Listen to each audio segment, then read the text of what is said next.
Good morning, everybody. Good morning. Good morning. Thank you all for being here. I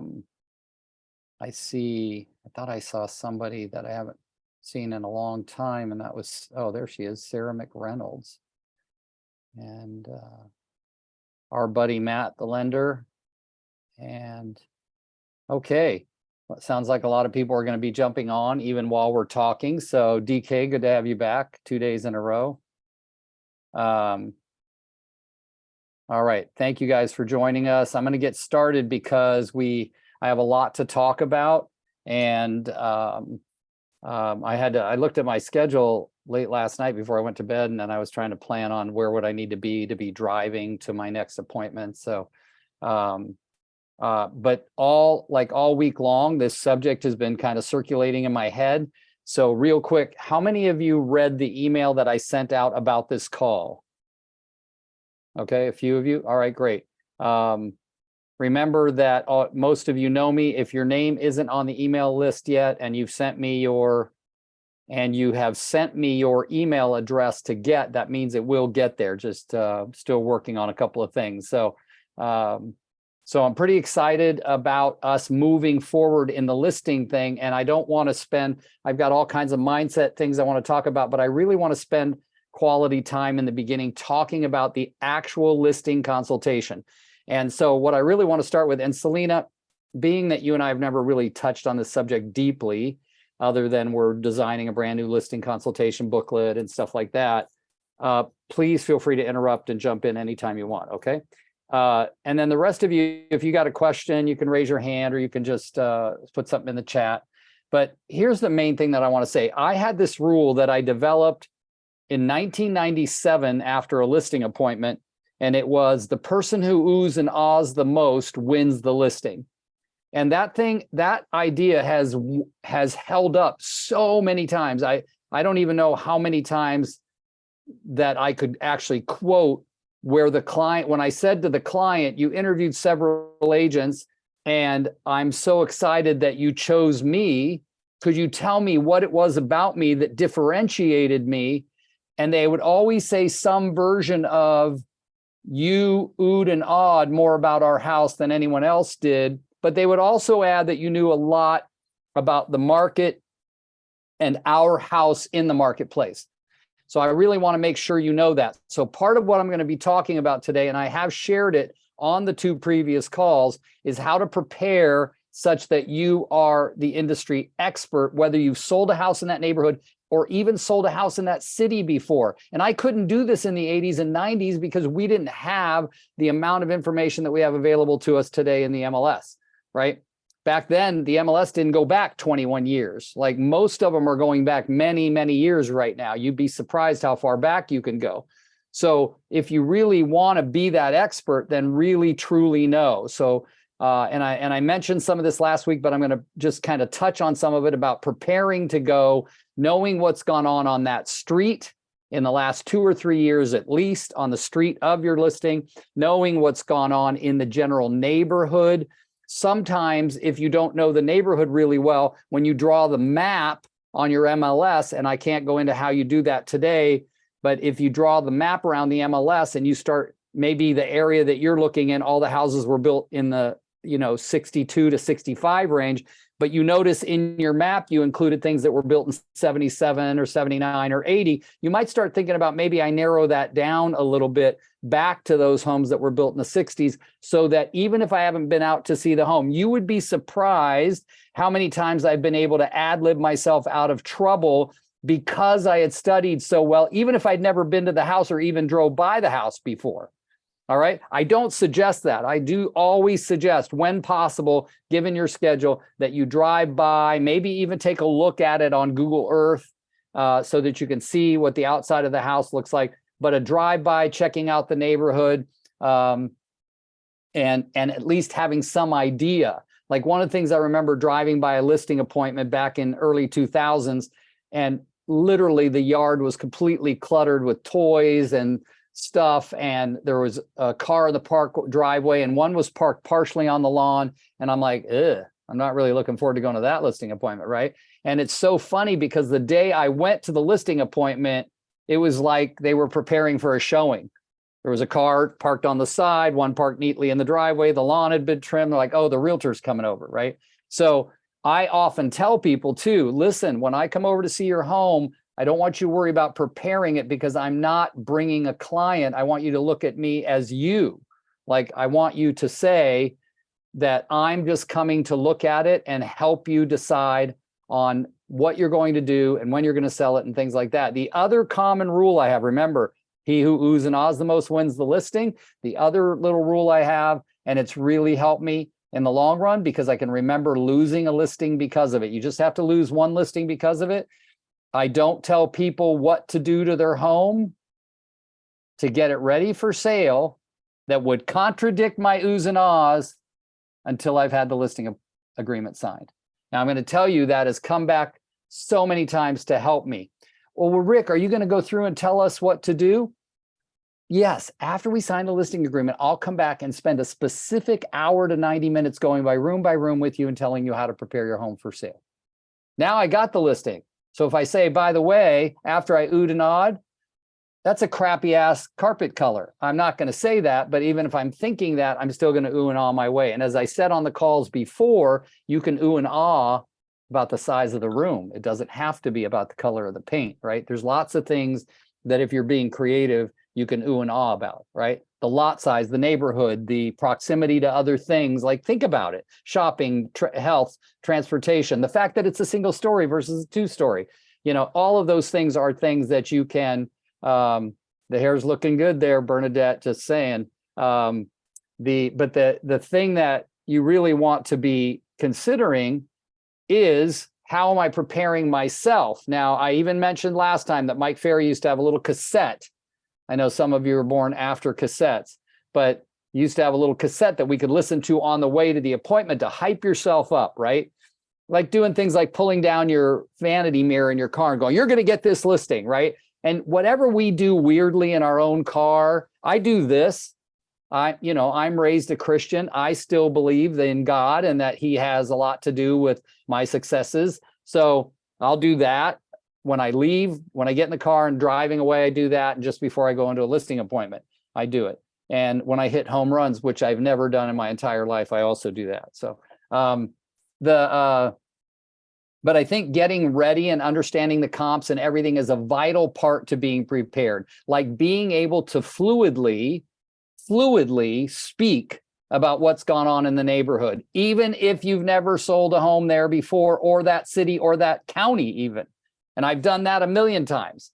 So not a million, but a lot. So how about that part, right? How do we do it? So I usually take a folder for my client and I take a folder for myself. Yes, an actual folder. And I know you might not, you might use an iPad, whatever, it's okay. But in the folder for myself, I've written down cheat notes on little sticky pads and stuff like that. For instance, listen to this, 3 things: the active over pending in that city, the active over pending in that neighborhood, and the active over pending in that proposed price range. Those are 3 different active over pendings, and there's a reason why. You can often see a difference between the active over pendings when you are, like, for instance, the city of Fremont, California that I'm sitting in right now. It's a 234,000 population. Okay, so I grew up in an area named Glenmore. So if I said that I was going to look at a Glenmore listing that's going to be, let's say, about 1.5 million. So I would say that how many actives over pending on single family homes in the city of Fremont right now, then I would just cut out the area of Glenmore, like draw a line around it on the map, and how many actives over pendings there. And then I would just take the price range. So if it's 1.5, I might say between 1.45 and 1.55, or I might even say between 1.4 and 1.6. All right. And you'll know the area. Like if you're in the area where your average sale price is 250 or 3, you're going to want to include 50,000, maybe not 100,000, because in an area where your average sale price is that low, 100,000 is a big difference, right? It could exclude other buyers. So knowing that is really positive. So did somebody say something? I have a question, Rick. Yeah, Shelly, go ahead. When you say active over pending, do you mean like active versus pendings? Yeah, and what I mean by that is put a ratio. You can do the ratio any way you want. Either pendings over actives. Yes, okay. But I look up active single family homes in that city and I write it down. And then underneath it, I draw a line like a ratio and put pending single family homes in that city. And then I do that for all because it's going to give you a difference. But I can remember one time, it was about 6 years ago, maybe 7 years ago. I was going to do a listing appointment in Glenmore. And the city had like 2 to 1, 2 actives to every 1 pending. And yet Glenmore was 1 to 1. Right. So what am I saying? Well, look, in the rest of the city, Mr. and Mrs. Seller, there's like 2 homes for sale for every 1 under contract. But here in Glenmore, we have the upper leg. It's 1 to 1, which means it's not a complete seller's market, but it's definitely not a buyer's market. It's a lot more even. Right. And so you have to be able to converse. What does that mean? Right. And our job is to sell the advantage, to sell the advantage. Do not go into someone's house who backs up to the railroad track, ladies and gentlemen, and everyone else that backs up to the railroad track and go, well, your home does back up to the railroad track. When agents say that, I want to go, what are you freaking kidding? They lived there for 30 years. You don't think they know that their house backs up to the railroad track? So the main point there is that the client always knows the negatives better than anybody, and they've internalized them because they've lived there for 30 years. I loved when I sold a house. I remember in the 90s, I sold a house not at the very north end of Fremont, and the house backed up to the railroad track. And he said, we just look at it like it's the ocean waves every time the train goes by. I go, I'm writing that in my comments. Okay. The client said that. Like, it didn't sound anything like an ocean wave to me, but I could say that because what? The seller said it. The seller said the train sounds like ocean waves when it goes by. So all I'm saying is that they know the negatives. Now, when you're marketing the property, yes, we actually had people take pictures such that the railroad train track wouldn't show. And that was before they built these big walls, right? So there is a lot about preparing, right? Knowing the neighborhood, knowing the street, knowing what's going on. I mentioned it last time. I'm going to reiterate it really quickly, is that the client will always say, well, my neighbor 3 doors down sold just a few months ago. And then you went and looked it up and the neighbor down the street sold like 2 years ago. But they lose track of time when they're not selling. And then all of a sudden they need to sell. And all they remember is there was a sign. It doesn't make them bad people, but you want to be ready. When someone says that, you can't go, oh, I didn't look that up. Okay. And sometimes if I know nothing about it, like I went to a listing appointment with absolutely no prep other than I'd given them the comps a few weeks ago, and I knew they're not ready. They're nowhere near ready to sell. They had told me that by phone. So I just took my computer with me. We never touched the computer. We never talked about comps because their main thing was we sold them the house just a year ago, right? But that wasn't the subject of the conversation. The subject of the conversation is how long would they have to wait till the price got back to what they paid just a year and a half ago, right? Or a year ago. That's what their big concern was. So even though I'd never met them in person, they were referred to me from Pennsylvania, and one of my buyer's agents, Cindy, took care of them, took care of them great. I never saw the house. I never saw them. But guess what? I didn't go in there and act like I never seen the house. When I walked into the master bath and I saw this amazing bathtub, I said, oh my gosh, I forgot that this had such an incredible bathtub. I never lied. I never said I saw it before. When I didn't, all I did was say, I forgot that it had such an amazing bathtub. So those are the kinds of things that I want you to be prepared for. Now, here's the other thing that I get from people when I'm sharing with them about my listing presentation. Oh, Rick, you've spoken on stages all over the world. You're really comfortable talking to people. Bull. You don't know me. I still, to this day, get nervous when I go to a listing appointment. All right. So don't talk about me. You don't know me. Talk about you. If you're nervous, then get prepared. Practice. If you're nervous, you're making it about you. If you make it about them and their needs, like I asked last time, I said, what are the 4 things you're most expecting from the real estate agent you hire? Remember, I told that story last time about the people only were going to hire a girl, a female real estate agent. Like, what the hell am I even doing here? So let's remember all of that. And I'm really, really passionate about you making them and their house the most important thing in the world. And then the other last thing that I want to say in terms of general mindset, I'm customizing a marketing plan for your home, not the same as all of the other homes I list. I always say something like that. Because if you're going to list a mobile home all the way to mansions, right? Ask Selena. We have at any point in time, we could have last week, we had a $3 million home close escrow and a $140,000 mobile home close escrow in the same week, right? So we do everything. We don't say no to anything. The reason I say that is when you're telling people that you're customizing the marketing plan, and let's say the neighborhood's called Sundale, for instance, let's say this area is called Sundale. I might say, now you might think, Mr. and Mrs. Seller, that I'm going to make the same marketing plan for all homes in Sundale because your home is in Sundale. And actually that's not true. I customize my marketing plan. And while Sundale is popular and we're going to make sure that's included, we're going to separate your home out from all of the other competition in our marketing. Okay. So how you do that, that's up to you. I mean, you got tools, resources, internet, we've got social media, we got all kinds of things, but I'm saying that's going to come out of my mouth. All right. Okay. So now when I get prepared, I'm walking. Now I've got two folders. What you do as far as a CMA is up to you. There's Cloud CMA. Your MLSs give you a lot of free tools that you probably don't use. And for years, all I would do is still run active, pending, sold, expires, and withdrawals. And then I would handpick the ones that were most related to that property. And I do some highlighting on them. I would print the agent report. I'd highlight comments. That's how I did it for many, many years, up until very recently. And then recently we started using Cloud CMA. I got to where I could send it to my assistant. She would put it in, but I would tell her which comps to use in the Cloud CMA, not just do the general neighborhood, because you handpick. Like, I'm not going to put an 1,800 square foot floor plan in the comps when my client's house is 1,100 square feet, right? You want to stay within that. But I like to prepare. I like to bring good stuff. I've got a little flyer. I've got a little trifold that said, "Hi, I'm Rick," and it talks about the Rick Jihad team, and it talks about relationships and things like that. It's even a little outdated, but we've got another one that our marketing lady did that's just a single sheet about Rick Jihad and the Rick Jihad team. We've got a seller booklet.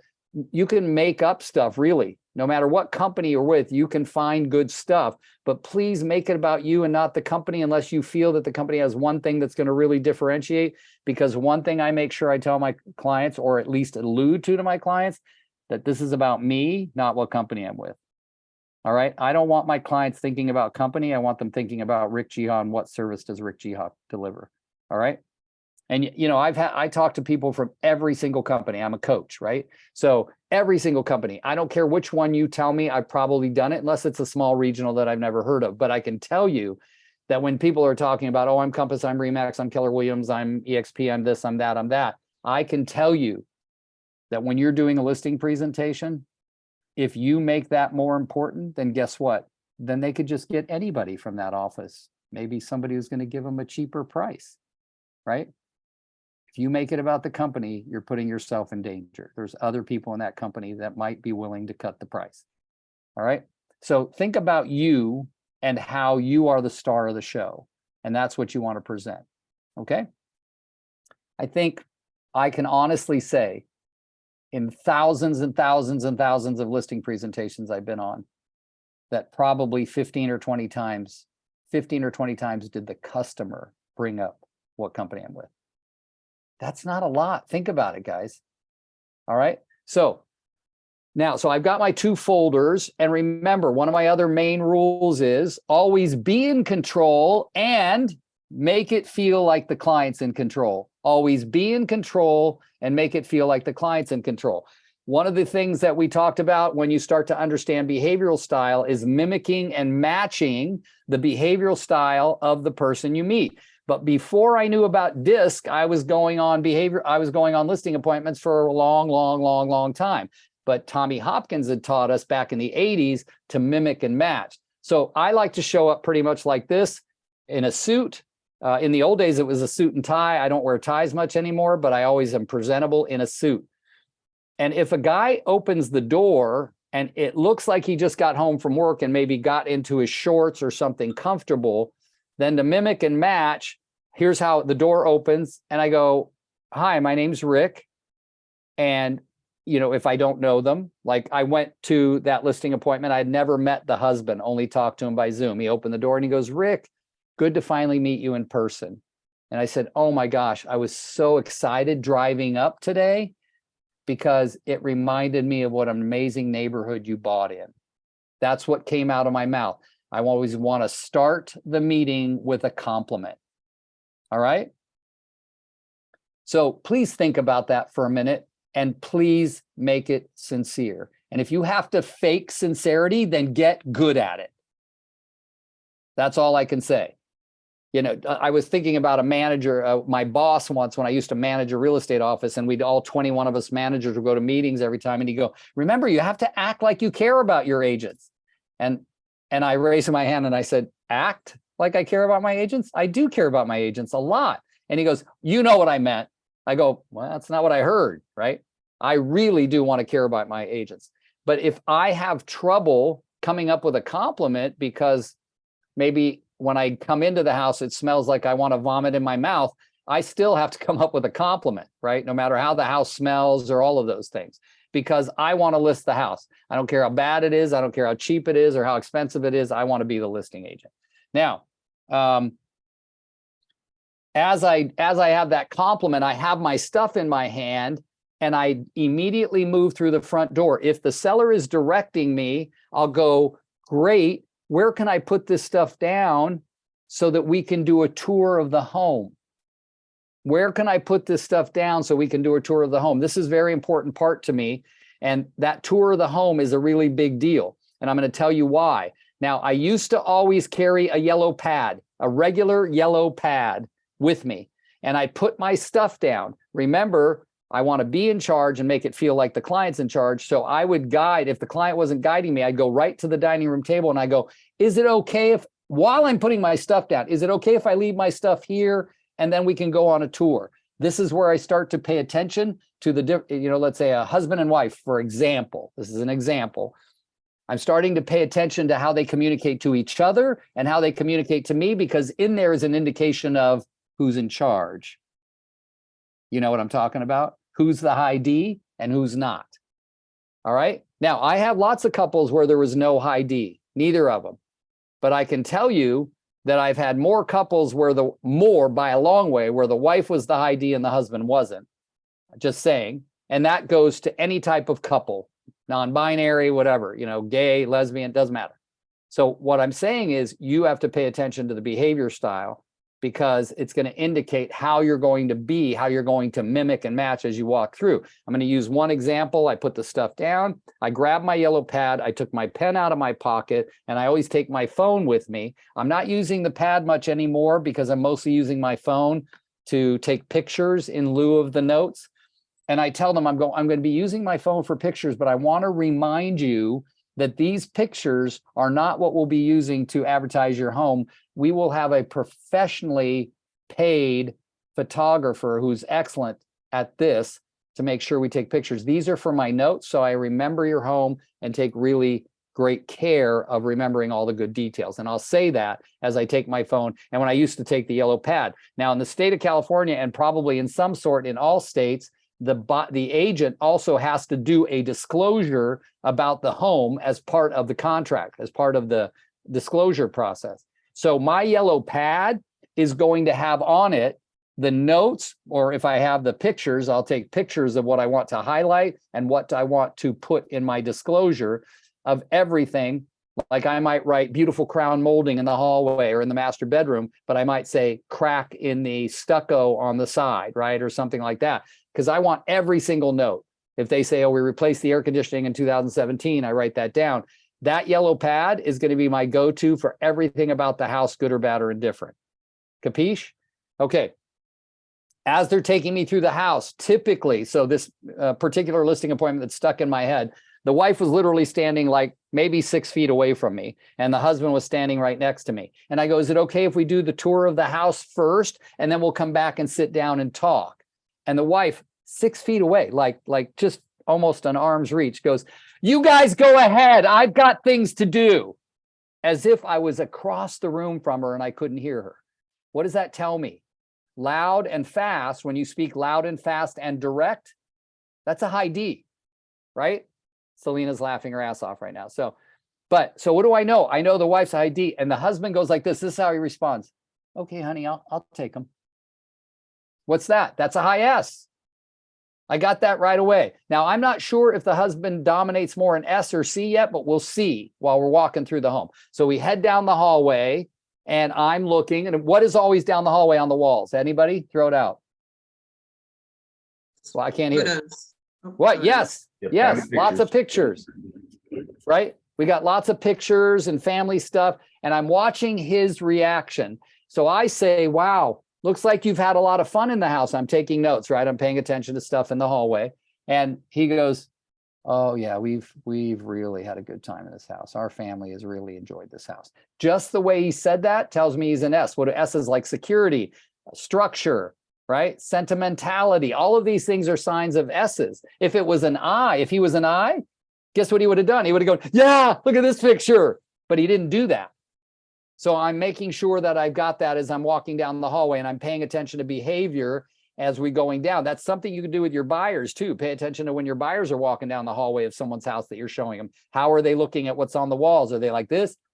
Or are they like, so pay attention to those kinds of things. Now, we'll walk through. One of the things I did notice that he did is he opened and closed the same door like 4 times. And he goes, I want to show you here, the heater's in here. And then he closed the door and opened it. He goes, this door used to stick, but look, I mitered it up at the top and it's all perfect now. He goes, I also put in a little molding there. I'm like trying to think, this guy actually might lead with his C over his S because he was very detail oriented.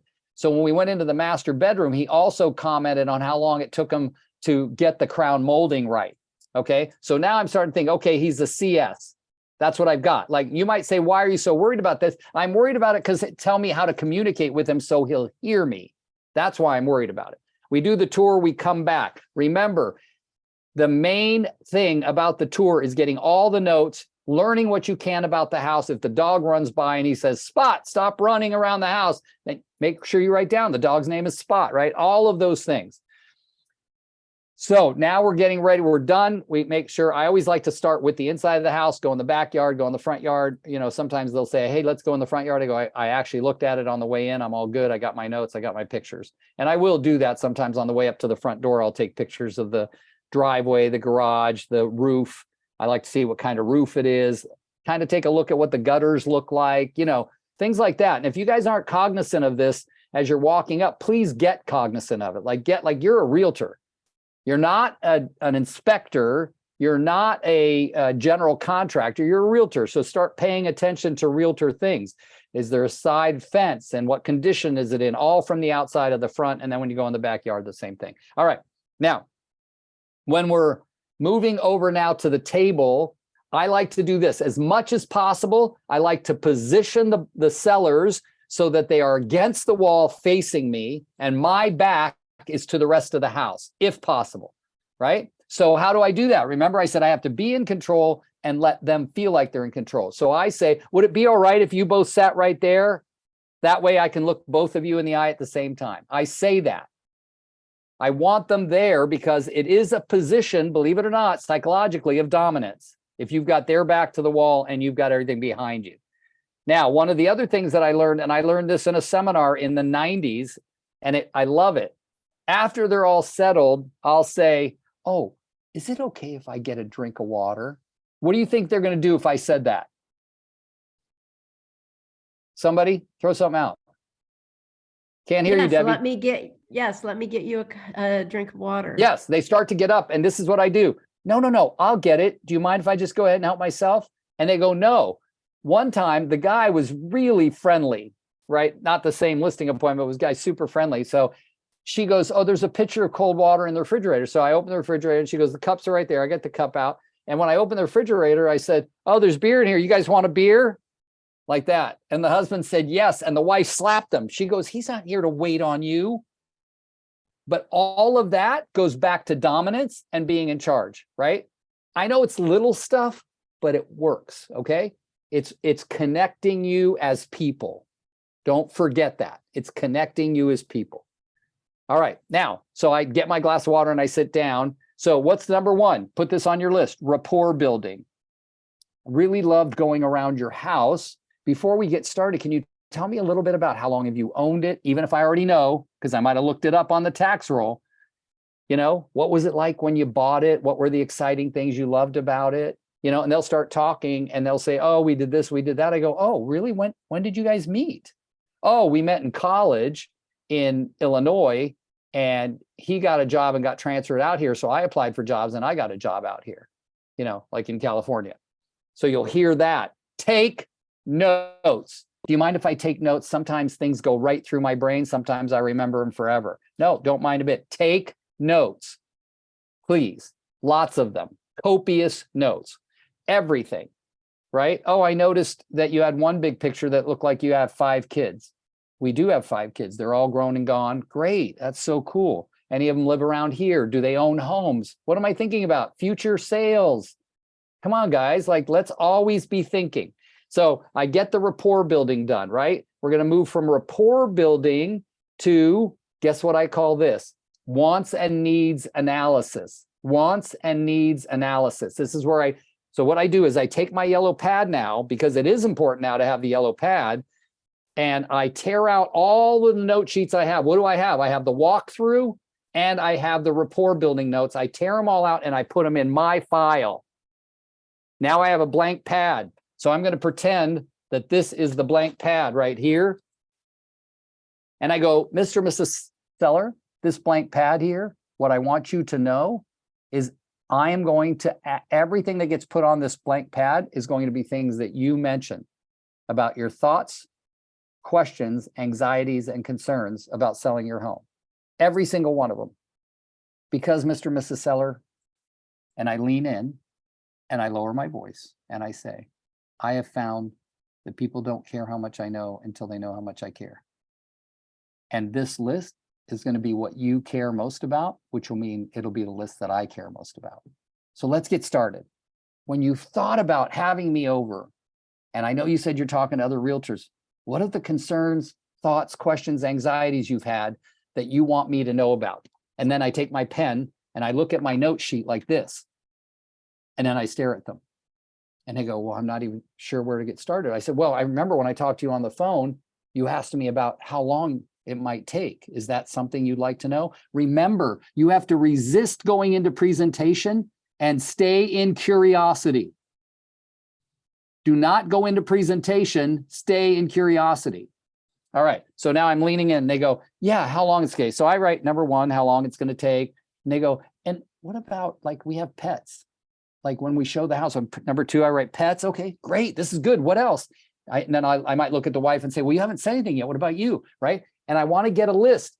Have you ever heard of the term priming the pump? Sometimes you have to prime the pump.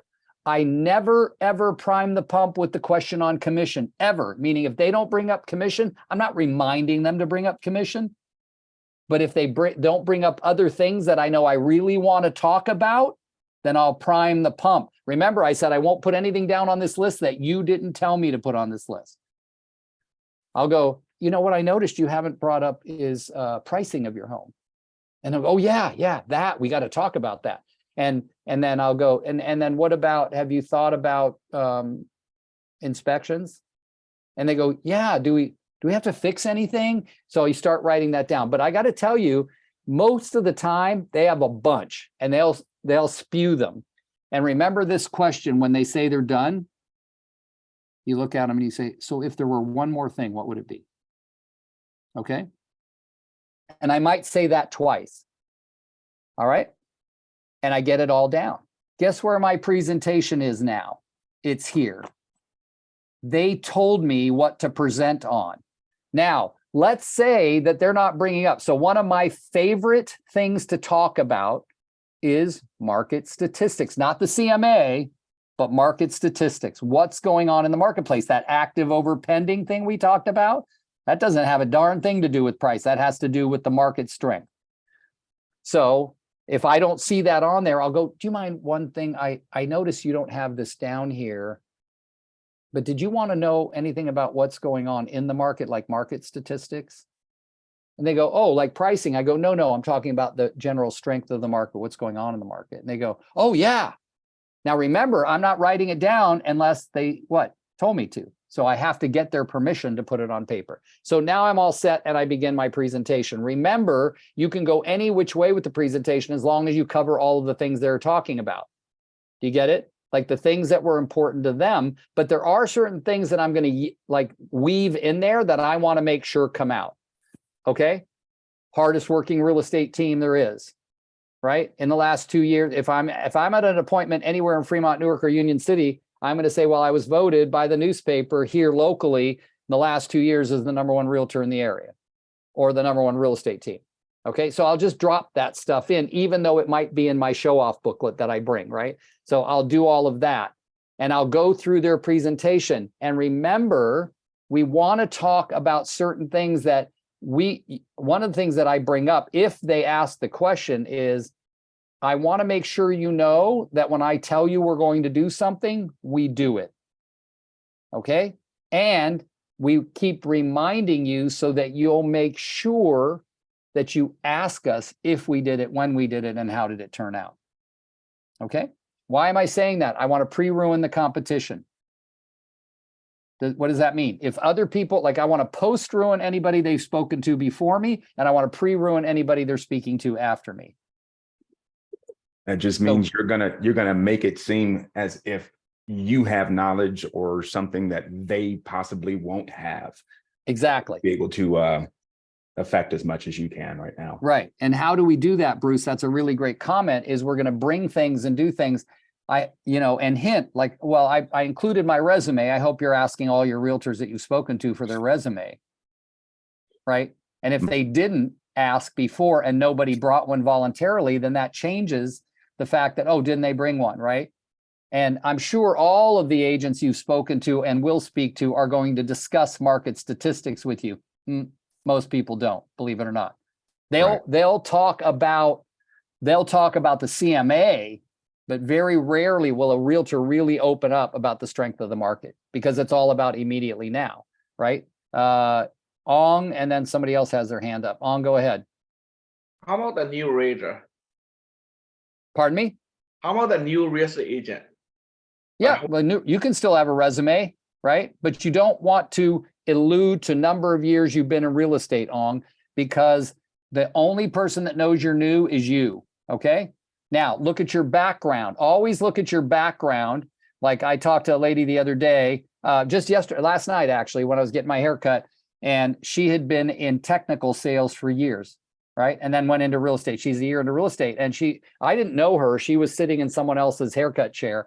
And she said, I struggle with what to tell people. And I said, well, how long were you in technical sales? She goes, 16 years. I go, and you've been in real estate a year and a half. I go, yeah, so almost 18 years in sales. Doesn't have to say real estate sales. You get that? So think about your experience and how it relates. Like one of the guys I saw was most successful, came into real estate. He was there 6 months, but he'd been a general contractor building homes for 18 years. And he would always say, coming up on 20 years in homes, building and selling homes. He didn't lie one little bit, right? One lady went to an appointment, friend of mine, Coldwell Banker. This story I heard like in the 90s. I said, how long have you been in real estate, Cheryl? She goes, about 15 years. I go, she started in the mid 80s, I think. And she said, I remember getting a really important client from Coldwell Banker Residential. They were doing these relo referrals. And she goes, I was the only one. It was a holiday weekend and there was nobody else in the office that had more experience. So they gave it to me. And she said, I had to pick the guy up at the train station. And she goes, in my mind, I kept saying, as long as he doesn't ask me how long I've been in real estate, I'll be fine. Right. And the manager told her that as long as he doesn't ask you how long you've been in real estate, she'd literally been in real estate 2 weeks. So he gets in the car. He's from Arkansas. She picks him up here in Northern California. She said they're driving away and he goes, so how long y'all been selling real estate? And she goes, I don't even know where she goes, excuse my language, but she said, I pulled it out of my ass. She said, I looked at him and I said, sometimes it feels like it's been forever. And sometimes it feels like it was just the other day. And he laughed and dropped the subject. She'd been in real estate 2 weeks. Okay. So Ong, it's about your confidence, not about your years. You want to do a resume, figure out how to do it. Well, you know me personally, so you can have me brainstorm your resume for you. All right. Plus, you look like you're 13 years old, so we're going to have to struggle with some things there. So, all right. Okay. Okay, someone else had their hand up. Was it Bernadette? Yeah, I was on this similar path as Ong. Yeah. Just because Bruce and I haven't done a ton of listings, we were big buyers agents, but as far as the resume goes, would I be being honest? I started in title and escrow 28 years ago. So in and out of real estate and title and escrow, would I be lying if I said I've been in the industry for 28 years? That would Not be at all. Bruce, you're not allowed to answer this question. You live in Yeah, the same Bruce, house. Yeah. Stop shaking your head. No, we have that all the time. Tom on my team got his real estate license 37 years ago, never used it once. He was in title and escrow the whole time. He joined my team 3 years ago during the pandemic. And he always says, even though his license has 00 in front of it, which means you've had to have been licensed a long time in the state of California. Yeah. He never sold a house until he joined my team 3 years ago. So he always says, yes, I've been in the real estate industry going on 40 years. Okay. So yeah, you're totally good there. And it's not about listings versus buyers, guys. It's about understanding the art of communication with people. All right. Now, here's the main thing that you want to do. I can't even believe it's 9:44 already, but the main thing that you want to do is when you get through that presentation, if you've gone through everything on their list and you've hit the points that you feel you're really good at, okay? And practice, guys. Like, I'd rather see you practice in real life, like just take listing appointments and screw them up, because man, you're going to get so much better. All right. I've gone on listing appointments where I say, wow, I'm never going to say that again. Right. And I've gone on listing appointments where I say, I hope I remember to say that every single time. But remember, if we get better at asking questions and less good at making statements, we will win almost every listing appointment. Okay. So now, at the end of everything, I say these questions. Mr. and Mrs. Seller, is there anything you think I should have asked you that I didn't? Mr. and Mrs. Seller, is there anything you think I should have asked you that I didn't? And then they might ask a couple, and then if they ask a couple more questions, then I'll say, and if there were one more thing that you wanted to ask me? That question, if there were one more thing, that's psychologically inputting that there is possibly something else that they're not bringing up. And then I don't like to leave without this question. Were there any questions that I should have asked you that I didn't? Now, so there's two. I want to make sure I didn't repeat myself. Are there any questions I should have asked you that I didn't? And are there any questions you were going to ask me that you didn't? Okay, so those two questions. The other saying that I said, you heard me say in the beginning when I leaned in and I said, people don't care how much I know until they know how much I care. In the beginning of the listing presentation, before I go on this, and sometimes I wait till after the wants and needs analysis and I go through the entire presentation, I'll say, now let's be honest. Every realtor you've talked to really wants for you to list your home with them. And I'm no different, only I want it very badly. And so I have to ask you this question. I have to state that none of the realtors here, me included, can be the answer to your prayers until they know what you're praying for. What are the 4 things that are most important to you in the realtor that you hire? And remember, if you don't fluctuate your voice and everything you do, last night I couldn't go to bed. I just didn't feel like it was bedtime. So I found a movie to watch. And this girl had written notes for her brother to make a presentation on her behalf. And he was reading it, just reading it. And it was not going over well. And he got to the point where he said, and he's reading it and he goes, pause here for effect. But he read pause here for effect, right? That's the kind of thing we don't want happening. It's like this.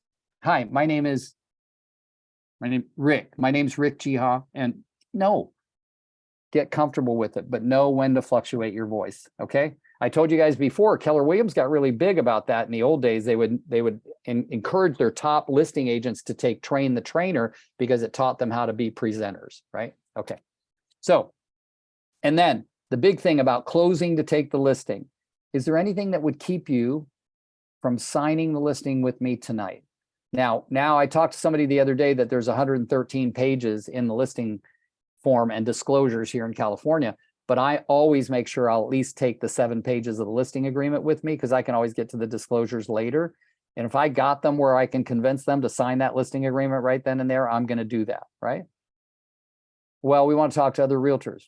Great. Let me ask you something. What do you hope to hear from other realtors that you haven't heard from me tonight?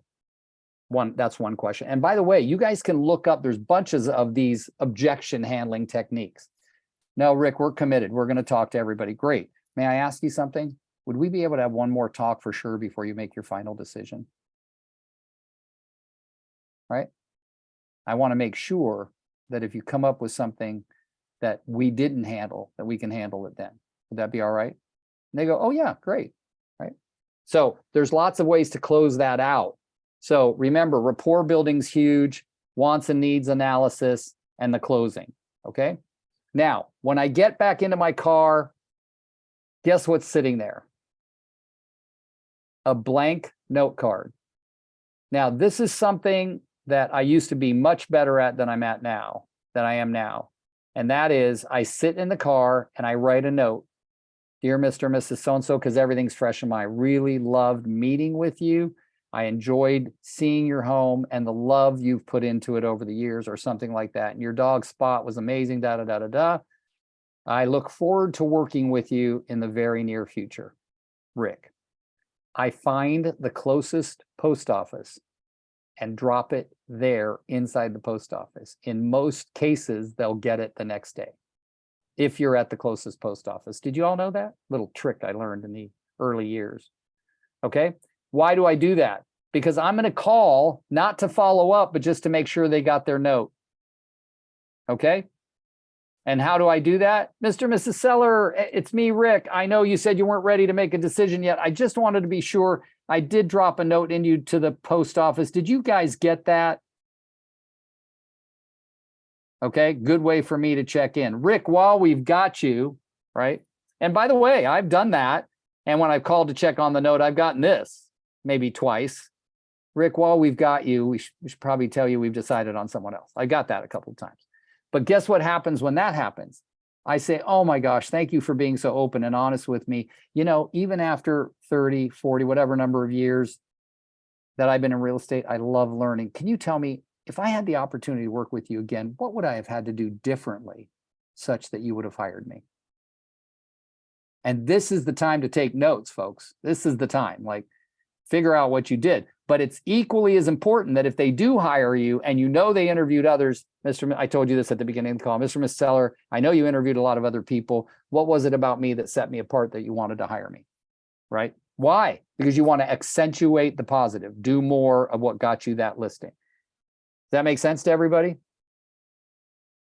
Okay, so let's go into question, answers, comments, thoughts, anything you got. Unmute yourself. You don't need to raise your hand. I just set an appointment with my neighbor so Bruce and I can do a practice listing presentation on our next week. Good. Yeah. Bernadette, that brings up a good point. I think I might have said it in the last 2 weeks. I don't freaking care how well you know them or how great the referral is. I have lost 3 listings in my life. That's all 3, but I remember them to this day because I assumed I had it already. I didn't go into presentation. I did not go into presentation. You must handle it professionally. Right. Everybody knows realtors. Doesn't give you permission to not be a professional presenter. I stopped using that excuse after those 3 listings. Okay. Now, it brings up one other thought. I think, John, did you unmute for a question, Mr. Lindsay? Yeah. So, can you hear me? Yeah, I can. Go ahead. So when when a house does have negatives, railroad tracks, smells Right. like cat pee, whatever, like at Yeah. what point, like, I feel like if you've never brought those things up, it might be awkward to bring it up later. Yes, good point. So when I'm doing my wants and needs analysis, if they do not say one of their things, preparing the house for sale, I go, I noticed you didn't say how to prepare the house for sale. Do you want me to discuss that part in my presentation? And they go, yeah. So now I'll write it down. So make sure that, John, that's a very good point. Then when I'm doing it, I go, when I'm doing the presentation, when you decide on me as your realtor, notice I didn't say if, I say when you decide on me as your realtor, and I'll nod my head like that, just kind of that's called NLP. You maybe have heard of that. So I'll go, when you decide on me as your realtor, I'll set a separate time and we're going to sit down and only talk about the preparation of your home to go on the market. We're going to talk about staging. We're going to talk about what your job is, all of those things. We're going to go through it, and it's going to take a bit. It's not a rushed conversation. I always say that. Now, there have been one in my mind. I know I'm going to come back. We're going to talk for 5 minutes because your house is freaking perfect, right? But you know the ones I'm talking about, John, the ones you're talking about that smell like cat pee. That's where you handle that on a separate occasion, okay? Does that answer your question? What did I just say before I called on John? Because there was something I had to talk about. Anybody remember? Oh, yes, I know. A successful real estate agent states the obvious with passion. A successful real estate agent states the obvious with passion. May of 2002. Do you think I don't remember every freaking listing appointment where I learned a damn lesson? My brother had just passed away, but he had been big in the church. And these people called me and said, we knew your brother. He was an amazing guy. I literally kind of even teared up a little bit on the call because he had just died.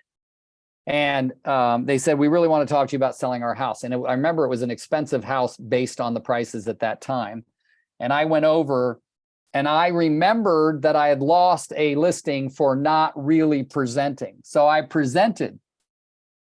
And this lady had been in this house like her whole life. It was the only house they'd ever bought. Right. And so she knew nothing about selling houses. So I wrote him a handwritten note, everything. I called, left a message. Hey, just checking in, anything I can do. She calls me up the next day and she leaves a voicemail. I was out on an appointment. She says, Rick, it's Mrs. Thompson. We really loved meeting you. We ended up choosing someone else. Some of you probably heard me tell this story. And she goes, so I call her back, like right when I get to the office, I call her back and I say, hi, Mrs. Thompson, thanks so much. And she answered the phone. And I said, hey, I'm always learning to be a better realtor. I was wondering, would you mind sharing with me, what would I have had to do differently so that I would have earned your business the next time? She goes, well, you know, we really liked you because we loved your brother, Timmy. She said, but this lady was going to do 3 things that you never talked about. And I felt like these 3 things were super important. I go, great. Let me just take down those 3 things and I'll learn to incorporate them in my listing presentation. She goes, well, first, she said something about putting our home on the MSL. And I said, the MLS?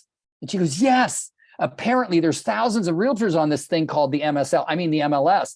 And I said, oh, okay. So in my mind, what am I doing? I'm freaking pissed. I'm like, because I didn't tell you that the home is going on the MLS, right? And she goes, oh, and she brought in this little blue box. Apparently they hide a key in it for the other realtors. Who knew? This is the lady talking.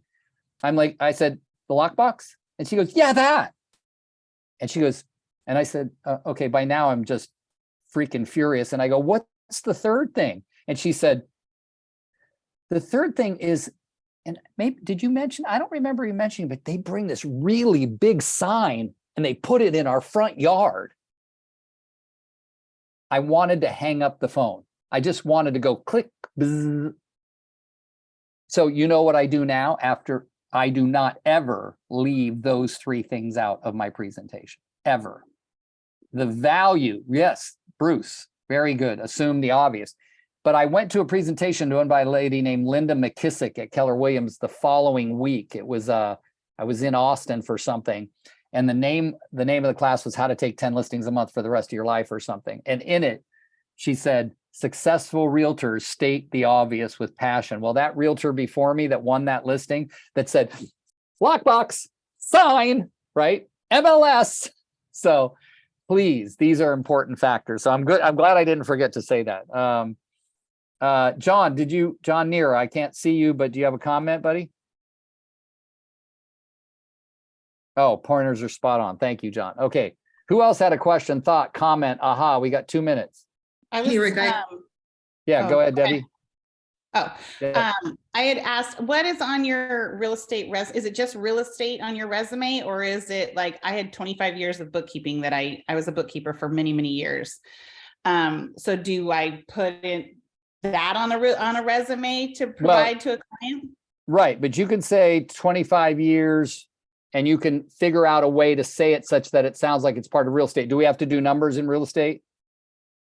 Yeah, right. Do we have to understand what's going to happen tax wise to our clients, or at least advise them to see a tax? Right. So you want to kind of meld it all into real estate, because I had years in the restaurant industry, right? While I was going to college, I worked for the phone company. I worked for FedEx, like all of these things. while I was getting to where I could sell enough real estate to only sell real estate. And I've told that story a million times that from 1980 to 1988, I had at least one, usually two other jobs besides real estate. Most of those years I was working between 90 and 100 hours a week. Okay. I'm not shy to say that. I'm not shy to say I worked my butt off. I'm not shy to say what my days off are. I'm not shy to do any of that because we are human beings, right? Look what Sherry put in the text. Nice job, Sherry. That's awesome. Yeah. Who else spoke up at the same time as Debbie that I didn't hear? Oh, hey, Rick, it's Sarah in Las Vegas. Hi, sweetheart. I was going to ask a question, but just for the essence of time, I just wanted to say, I actually literally had that happen the other day on a listing presentation. The gentleman wanted to talk to another agent. And basically he had told me, he's like, well, the other agent said that he was going to give me professional service and, you know, basically give me good service. So it was kind of one of those state the obvious. I ended up getting the listing. But yeah, so that was just very surprising. Yeah. And see how general is the word professional service, Sarah, right? Right, exactly. So I kind of, I did laugh and say, well, of course, we're all going to give you and say that, but it's, you know, ultimately comes down to A, B, and C, but I thought that was funny. Well, and it brings up, like, if you're back, we go back to this list. I could have talked for hours about this list, but one of the things I like to be on the list is regular communication with you. Okay. Mm-hmm. I like that to be on there, regular communication with you. I typically call my sellers twice a week, Mr. and Mrs. Seller, but lately a lot of my sellers have asked me to text them or to email them. We want to make sure we're communicating with you the way you like most.